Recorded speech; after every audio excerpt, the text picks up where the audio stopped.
Hello, wonderful, wonderful, beautiful spiritual you. Thank you for coming and joining me today on a little bit more of spirituality in the everyday. So in the last video, I talked about how the everyday experience of ourselves is the experience of experimenting. The in particular thing that I've been having to face, and I've faced this a few times now, and it doesn't necessarily get easier, but I guess it does, I gain more every time it happens. Petty tyrants. Excuse me, I realize I am wrapped around this cord here. There we go. So petty tyrants. This is the idea in the Don Juan Carlos Castaneda books. The idea of a petty tyrant, I'm trying to think, there's another term that's used also that I've heard somewhere, but I can't think of that right now. So the petty tyrant is the, as I like to see it, this is my perspective on this, is the person, it can be multiple people who really get your goat, piss you off at just the thought of them because they are just so something, whatever that thing is. Generally, I find that those people are annoying.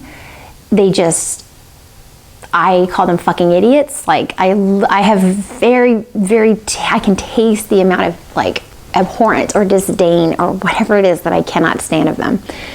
And I feel almost shocked by saying that. When people meet me or talk to me, they would never ever guess that I have these thoughts. And I think it's because I know that this isn't something that I can openly discuss with people in conversation without it being prefaced with anything. The experience of a petty tyrant is hard because if it's somebody you don't like, the opportunity to learn anything from that is of the greatest challenge. Like it will take years just to get one person in a way that you can even process this information. It's taking me 9. So the experience though, the lesson, the opportunity, the information that's contained in that kind of golden egg, maybe see these challenges throughout the day, everyday life as like an egg that if you could just figure out how it works, you could get inside and get the golden treasure, right? That's what's inside the golden egg. So, but it's got this hard protective shell kind of, that's the challenge you have to break through is that golden egg. If you can work out how to be with that person who is of utmost challenge to you. And I mean, this is a person who doesn't cause you direct harm on a regular basis. So if I'm not talking about people who steal from you, take from you, cause harm to you, I'm not saying this is a practice for those people. Those people are dangerous and those people need to be gotten away from. So I'm gonna insert that right there. Self-care, number 1. But for somebody that just gets your goat, just irritates you. This is just in a very, like you may have a physical reaction to it, like, you know, but it's not like an actual physical altercation that is occurring, hopefully. So the petty tyrant experience is one where what I have had to process recently, and it's like layers upon layers of annoying, is that what I see, my challenge that I face in the other is within me. Just let that sink in for a bit. The challenge that I find in another is within me.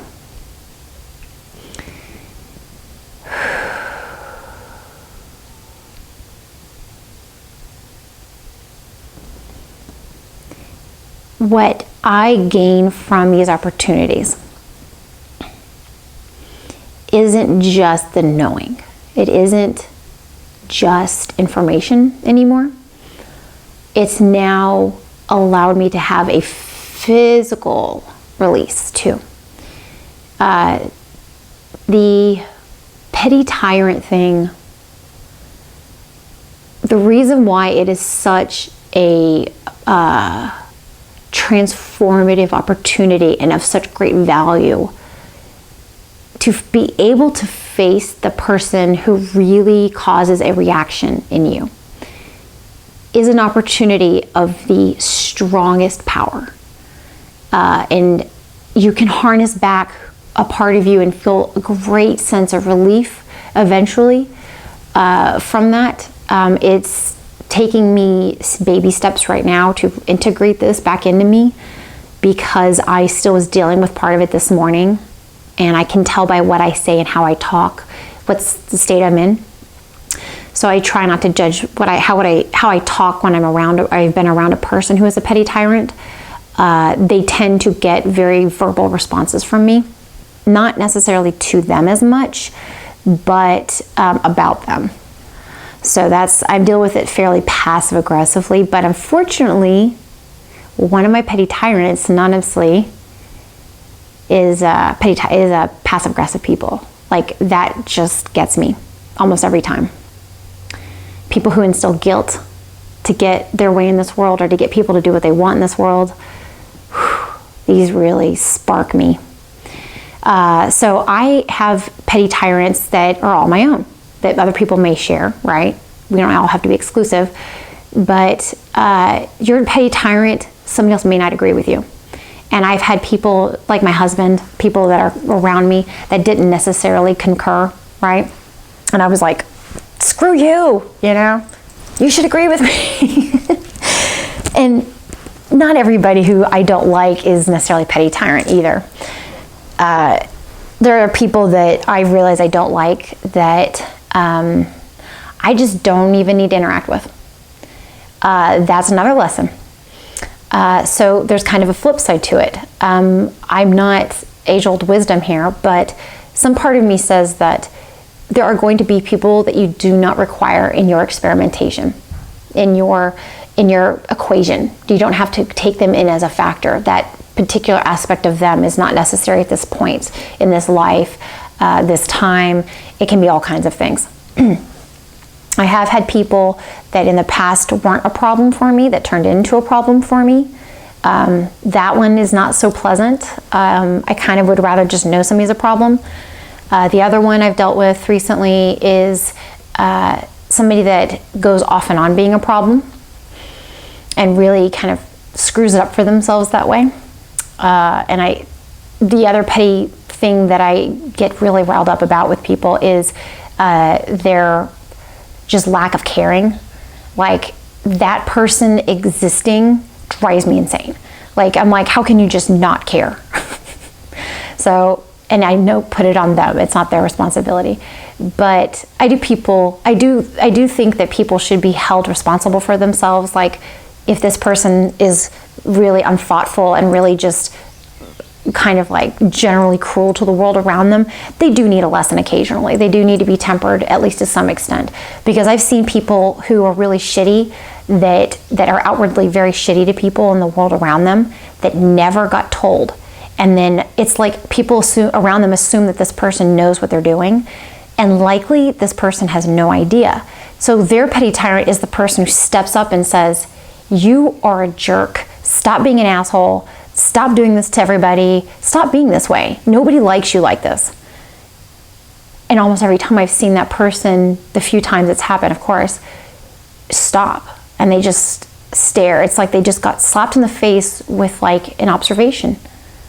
And that person, who knows what kind of recoil is going to be from that? Who knows what that person who's upset and yells all the time is going to react? They may yell, they may get physical, they may stop and just, they may fall over because they're so stunned. They had no idea that it was such a big deal. Maybe they were really waiting the whole time for somebody just to stop them. Like, they act like children. They just have to be told when to stop, It's all over the place. So being with that experience allows for that insight. It allows for the opportunity to see, what do I need to deal with right now that I don't really want to deal with? That's what I'm discovering. I still have venom for the person, but I'm not going to judge that. Not that they haven't earned it. I will tell you that. Not that they haven't earned it. How am I dealing with that part? Because it's part of it I can't process. Part of it is not accessible to me. It's what I'm coming to the realization of, which is kind of annoying because I want to control my environment. I want to control what's going on. So I am writing about it.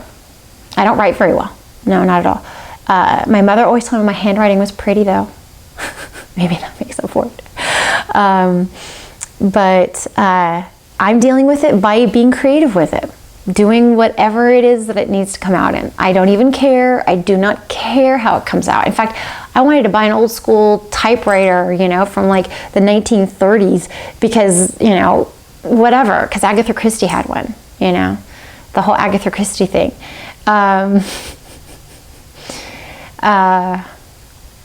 Murder, She Wrote. But anyways, I digress. So the opportunity for that insight with those people is there. I cannot say it's an easy process at all. Some people I don't think I'll ever be able to be with. I've learned how to be with them. That's probably a good lesson. Because I decided that there's some people that I can't get away from, that I would suggest if you really have a problem and it's not going to be resolved, to probably get away from them at least for a while. But if you have to be in their life, and you want to make life more enjoyable for yourself, find a way to be with that person and save yourself the grief. It is like personal torture to have to endure that pain of like, I'm going to suffer because you suck, You are not the burden. You're not the bearer of all things. Like, you're not bearing the cross, as it were. You've got plenty of other challenges, I promise. I promise you can tackle that one later. But is the learning to be with them saves you. And then lastly, you can teach them. And that's the process that I've had to follow for the ones that are the greatest challenge, which means I'll never get rid of them. Like, they'll never really go away. They'll never hear me. They'll never know, never. But it's through that I've learned my will cannot bend everyone. And in fact, it bends no one in reality, because everybody chooses. And if, consciously or unconsciously, you're choosing. So I'm not doing anything. Only world I can control, as far as it ever would be said, is my own. I have personal choice. So I choose to be for me. And that's what petty tyrants choose. That's what that choice experience is like. They teach us who we are and let us have choices in that experience. So I'm still processing mine. Mine has been, I've had a bumpy road with it, and funny enough, it's two people that are very similar. Very similar. Yeah. But it's well worth it. It's well worth it, and it's for me. And by doing that for me, I help the world around me, because then I'm not walking around with this huge chip on my shoulder. Because those chips, they become heavy. Those weights, they've got some heft to them. So here's one more piece of information for you that hopefully helps you, guides you, offers you perspective or insight. And let me know how this comes across. Does this seem helpful? Does this seem like something that you could actually think you could do? Or have you taken another route? Is there another route that you found that has worked in this regard? But give me a thumbs up if this was cool. Yeah, much light, much love, and all the heart goes to you. Namaste.